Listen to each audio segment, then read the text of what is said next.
প্রবাস করেছি কষ্ট কই মুখার কাছে, প্রবাসী জীবন এত কষ্ট বুঝি না আগে। আইসি প্রবাস করেছি কষ্ট কই মুখার কাছে, প্রবাসী জীবন এত কষ্ট বুঝি না আগে। বুকের লাগা গলার হারে ছেলের মোবাইল ফোন, ভাই বোনের যত চাওয়া করব যে পূরণ।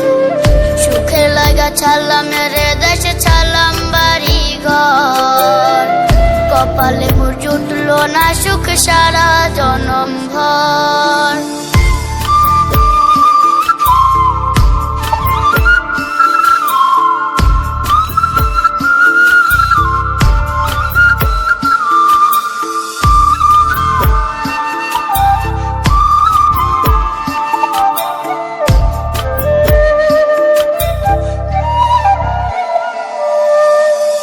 জীবন যুদ্ধে নামছি আমি